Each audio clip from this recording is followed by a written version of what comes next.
Réquisition. Alors cette carte elle fait quoi? Acquérir le contrôle d'un sort non créature. Là, tu payes 7 ou alors pour jouer ce sort tu peux juste exiler 2 cartes. Il faut avoir le contrôle et aussi avoir le sens du sacrifice parce que tu sacrifies 2 cartes. Et c'est tout moi. Voilà. Je veux contrôler et j'ai le sens du sacrifice parce que je suis un mec bien. Voilà, c'est ça en fait. Le voile de chêne. Parce que c'est peut-être un objet qui me permettrait de pouvoir sortir de chez moi sans être gêné, qui peut me permettre peut-être de ne pas attraper le coronavirus. Ce serait construction entraînement, puisque en ce moment je manque de compagnons pour faire du combat, aussi des arts martiaux en plus de Magic. Donc c'est celle-ci que j'animerai éventuellement. Bogle insaisissable. Pas mal de personnes me connaissent sûrement sous le nom de Lady Bogle. Bogle, ça serait un petit peu logique que je veuille avoir des Bogle dans la vraie vie. Et en plus, ça serait vachement pratique, surtout en cette période pandémie. Parce que logiquement je les promènerais dans la rue et vu la tranche, il n'y aurait pas grand monde qui m'approcherait et du coup j'aurais moins de risque de choper le Covid-19. Cage du fossoyeur de Graphe. Donc le cimetière sont censés être dans toutes les choses du passé et la bibliothèque tout ce qui pourrait arriver. Ça permettrait justement aux gens d'arrêter d'être bloqués dans ce qui leur est passé et donc dans le passé ou ce qui pourrait leur arriver donc dans le futur et rester plus dans le moment présent et profiter de ce moment. Ce serait Zakama, un gros dinosaure. J'aime beaucoup les dinosaures et là c'est un espèce de ptérodactyle gigantesque qui couvre le soleil avec ses ailes, vraiment trop stylé. Ça serait Doran, la tour de siège. Là, on la voit plutôt bien, c'est une carte que j'adore, plein d'éditions. Donc une altérée qui remonte maintenant à très longtemps.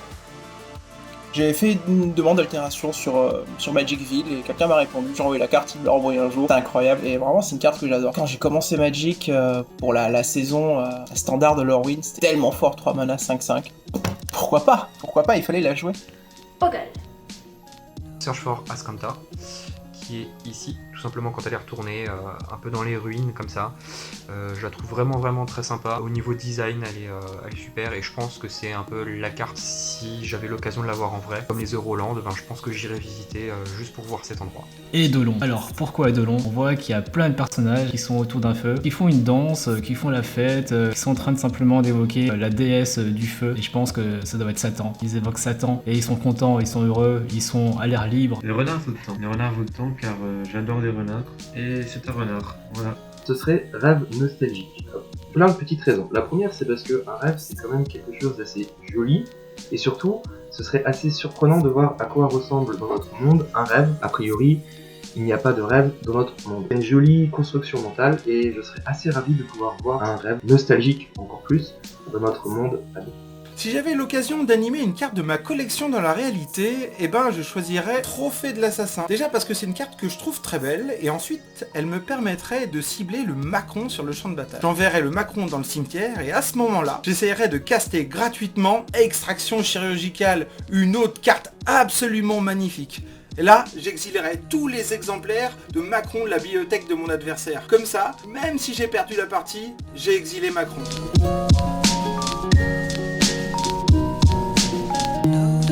L'ange de platine. Votre adversaire ne peut pas gagner la partie et moi je peux pas la perdre. Donc j'aimerais bien la rencontrer pour faire une partie de Shifumi et je pense qu'on peut s'éclater à l'infini. Shifumi, infini, combo, Magic, dans la place. Diana, oui, tout le monde la connaît, très belle, très beau décolleté, mais j'ai en ma possession une photo d'elle sans maquillage qui risque d'en refroidir plus d'un. Donc voici cette photo. Oui, prise il y a quelques années. Alors, en ce qui me concerne, je vais choisir le date avec Olivia, car à mon avis, c'est un très bon parti. Jace. Parce que Andrea aime bien Jace. Et je me dis que si lui il aime bien, c'est peut-être que Jace il est cool quoi. Autant avoir un date avec lui plutôt que quelqu'un qui serait pas forcément cool. Ce serait avec Oko. Alors donc déjà parce qu'il vient avec la nourriture et moi voilà j'aime bien la nourriture donc c'est plutôt cool. Et aussi lui demander quel effet ça fait d'avoir été si populaire donc dans tous les formats et de s'être pris un ban et de quasiment ne plus être joué, voire ne plus être joué. Bon Oko. Avec Atlapalani, la faiseuse de nid, parce que elle sait comment faire éclore des œufs de dinosaures et elle pourrait m'apprendre comme ça je pourrais avoir mes propres dinosaures. Ça serait Nissa, la question ne se pose pas. J'aime beaucoup cette carte, ça je pense qu'on ne verra jamais rien. sachez qu'elle a coûté beaucoup trop cher. Sinon c'était Carne, mais sans le pantalon, évidemment. D'avoir un date avec Richard Garfield, tout simplement, pour le remercier d'avoir créé ce jeu, il sert plus ou moins de thérapie. Je suis quelqu'un qui a besoin d'avoir toujours quelque chose à l'esprit, que je recherche là-dedans, de la créativité, de la compétition, un petit côté business, enfin voilà, Magic c'est un petit peu tout ce que je recherche. Ça m'a permis aussi d'avoir des liens avec beaucoup de personnes que j'apprécie, dont la team TT, bien entendu. Merci de m'avoir accueilli pour cette vidéo. Pour moi, le personnage la plus charismatique, la plus belle, un personnage qui ressort complètement du lot de Magic par sa beauté, et bien c'est tout simplement Boggle. Voici Boggle. Oh, qu'est-ce qu'il est beau. Tout simplement parce que c'est vrai que tu ressembles pas à grand chose, que plein de gens autour de toi ils sont en train de te clasher pour dire oh Boggle tu ressembles à rien. Et puis l'emmener chez le coiffeur, l'emmener chez le barbier, l'emmener chez un styliste, histoire qu'il ait un petit peu la classe, qu'il soit un petit peu badass quoi. Comme ça Boggle se ressemble simplement en Boggle BG. Et je dirais à la fin ouais j'ai fait un date avec Boggle, c'est la classe. Rowan Kenrit. Parce que j'aime bien la carte, elle est vraiment classe et j'aime beaucoup. Boggle. Je serai avec la massacreuse. Pourquoi ? Parce que ça doit être assez rigolo de se faire massacrer en même temps qu'on sort avec une personne. Alors vous allez me dire ce type est fou, oui probablement un petit peu, et un peu maso au demeurant. Teferi, parce que c'est un des Planeswalkers les plus forts de tout Magic, qui peut voyager dans le temps, et surtout que c'est Idris Elba. Tu ne peux pas refuser une date avec Idris Elba.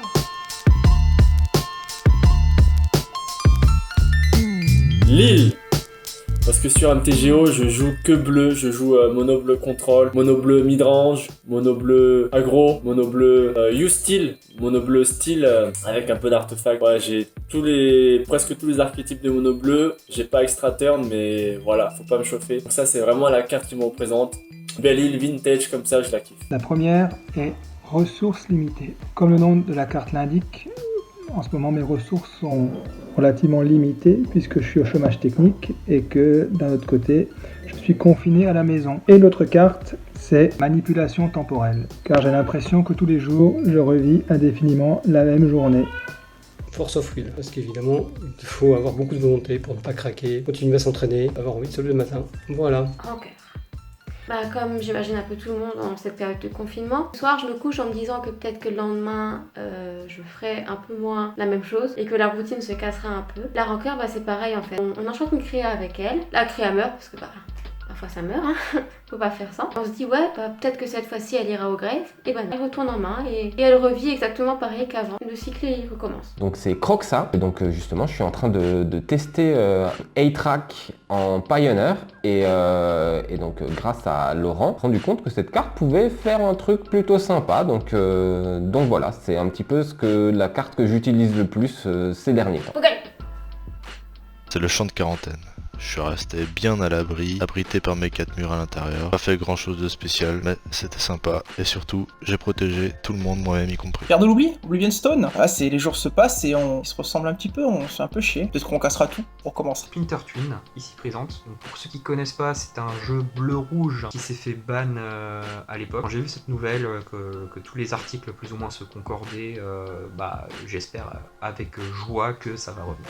Voilà, tout simplement. Propaganda. On voit bien une personne qui est en cage, et puis la deuxième en fait qui est à l'extérieur, qui est en train de le gronder comme ça, qui dit ouais toi tu restes dans la cage en fait, toi tu restes en prison. En fait c'est un petit peu ce qui se passe en ce moment, c'est qu'on est en plein confinement, il dit ok toi tu restes à la maison, donc en fait c'est vraiment la carte qui représente le confinement. Brainstorm, et petite dédicace à tous les haters, à tous les experts de Facebook, Twitter, qui donnent leur avis sur tout n'importe quoi. Et parfois c'est tellement du grand n'importe quoi que ça fait mal à la tête. Pour la politique c'est très très drôle. Un jour on nous dit une chose, puis le lendemain ça change, c'est complètement l'opposé. Parfois ça devient tellement ridicule que ça fait vraiment très très mal au crâne. Donc voilà, Brainstorm pour moi c'est simplement un mal de crâne total avec ce qui se passe en ce moment. Bibliothécaire orc. Pourquoi ? Parce que pendant ce confinement, il n'y a pas grand chose à faire, à part bouquiner. Je mange des livres, assez rigolo, et puis surtout, faut reconnaître, le personnage est à peu près aussi gracieux que moi. Ouro. Déjà parce que c'est une carte absolument pétée, qu'elle fait de la value à ne plus savoir quoi en faire, et surtout parce que j'adore la jouer. Non, c'est pas cancer. Arcum Astrodable, car j'ai commencé à faire du paysan et du coup j'ai pu découvrir magnifique format. Tu prends Arcum Astrodable, tour 1, 3/4 des games.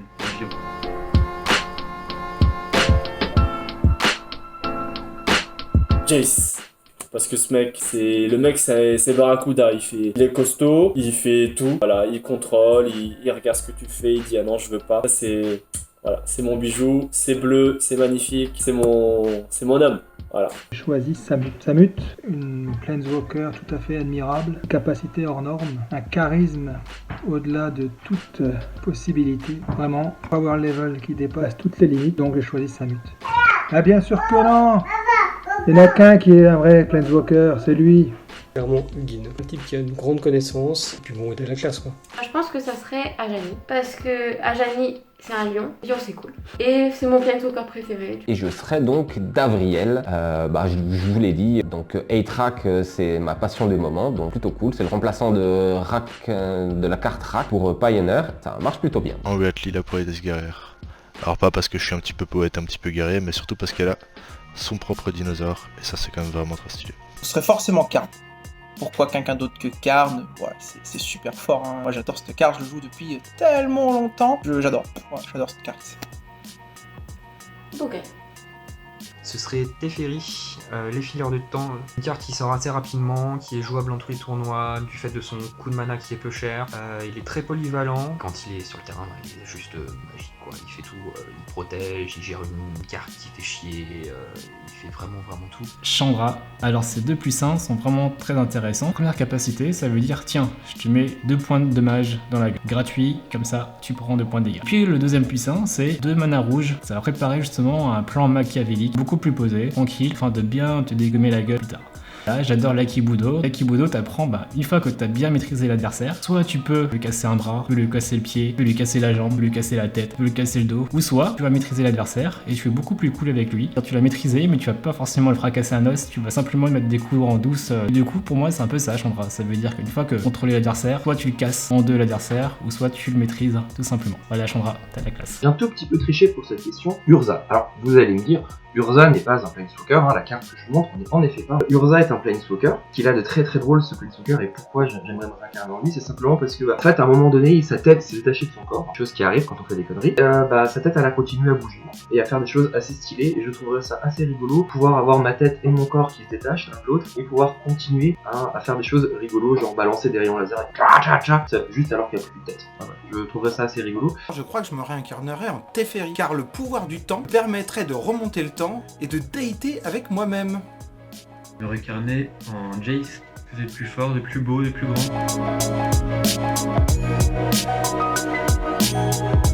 Fanny, tu es mon binôme, donc si tu devrais avoir une carte qui te représente, pour moi tu serais le témoin éternel. Parce que tu es à la fois quelqu'un de généreux, tu veux faire revivre certaines choses, des cartes, etc. Mais tu es à la fois une personne fragile, parce que tu peux prendre un gutshot avec un point de défense malheureusement.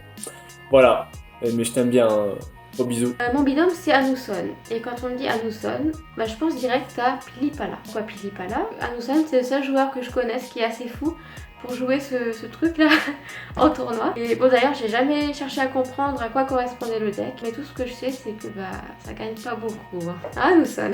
La carte qui me ferait penser à mon binôme, je vous laisse deviner qui c'est Enchaîné au Rocher. C'est une personne qu'on aimerait bien voir un petit peu plus souvent jouer, mais parfois on a l'impression qu'il est prisonnier, maintenu par des chaînes, du coup il peut pas venir. Alors pour décrire Thomas Copé, je vais pas chercher à vous montrer un crabe, notre métier c'est pas bon signe. Je vais pas vous montrer un rituel qui meule des 10, trop prévisible. Non, c'est Mirko Bosk, le buveur d'esprit, peut être aussi buveur de bière. Regardez-moi ce look, on dirait qu'il sort du Hellfest. Thomas Copé. Mon binôme c'est Laurent et j'ai donc choisi cette montagne, donc car la grande majorité des decks que joue Laurent sont rouges ou sont bicolores rouge quelque chose ou même ont un splash rouge, donc voilà, je trouve que la montagne correspond bien à Laurent, donc je l'ai choisi foil, qu'il aime particulièrement tout ce qui brille et donc voilà, celle-ci brille. Donc en fait Yann, ça fait 20 ans qu'on se connaît. Yann, la carte qui te correspond le plus, c'est un terrain biland, donc voici Badland. Tout simplement parce que tu es sûrement le seul fou que je connaisse qui collectionne les terrains, les manas depuis plusieurs années. C'est un petit peu être collectionneur à vie, parce que du coup tu verras jamais la fin de ta collection. C'est même après notre mort, je pense que Magic va exister et il y aura toujours des terrains qui vont sortir par la suite. Donc voilà, chapeau à toi. Pour moi, la carte qui te correspond le mieux, c'est un terrain. Et c'est pas n'importe lequel, celui-là c'est un biland. Et bon courage pour ta collection. On pense à Philex, on pense clairement aux elfes. Et puis Philex, il a un côté druide comme ça, ses cheveux longs, sa façon de parler, le côté force tranquille. Donc Ezuri, je pense, représente clairement Philex. Je ne manquerai pas la prochaine fois de cramer quelques elfes la prochaine fois qu'on se voit. La carte que j'ai choisie pour représenter Seb, c'est Babiole de Mishra. Déjà parce que je l'ai souvent vu jouer par Seb, ensuite parce que je la trouve vraiment stylée, mais qu'elle est sobre et qu'elle paye pas de mine, et dans un troisième temps parce que je trouve qu'elle représente bien le type de jeu que Seb aime jouer, tordu et compliqué. Et ça, je trouve ça vraiment stylé. On s'est pas beaucoup vu, et on s'est rencontrés une fois sur un tournoi de la Magic d'été, où donc je jouais Arden Scaled et où il jouait UR Phoenix. Allez, on passe à la 2, donc je pense que j'avais gagné la 1, on passe à la 2, et je le vois vachement hésiter avant de rentrer une carte. Soupirer, limite appeler le juge pour demander si ça passe, et puis je vois un petit haussement d'épaule genre, ouais c'est bon, ça doit passer. Hors de torpeur, où je présente ma carte, c'est un Nargboon Ravageur. En effet, il a rentré cette carte en pensant que mon Nargboon Ravageur arriverait en tant que 0-0 et sans marqueur. Évidemment, il a joué sa carte, et j'ai réfléchi, j'ai fait, il y a un truc qui va pas quand même. Et j'ai fait, eh oui, ça marche pas. Et du coup, j'ai continué à jouer mes cartes tranquillement, et sa carte, elle a rien fait. Quelle carte correspond le plus à Toughmaid? Donc ça a été Hunting Wild. Pour ceux qui ne connaissent pas, c'est un sort à 7 qui permet de storm. Il faut savoir que Alexis est un joueur de T2 et aujourd'hui beaucoup de Peasant.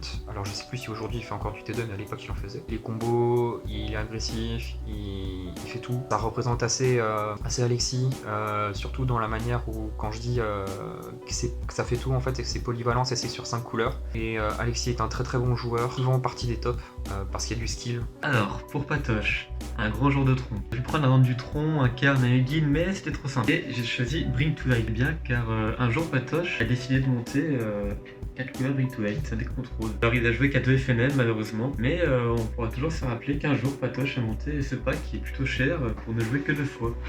Désolé Patoche. Mon binôme serait Andrea. J'ai cherché des cartes pour pas trop mal parler de lui. Finalement, j'ai pas trouvé. C'est vraiment le chapeau du bouffon. C'est-à-dire qu'on n'y croit jamais, mais il arrive toujours à gagner. Et ça, c'est quand même incroyable. Et il y a une carte qui correspond à tous ces critères? Ok.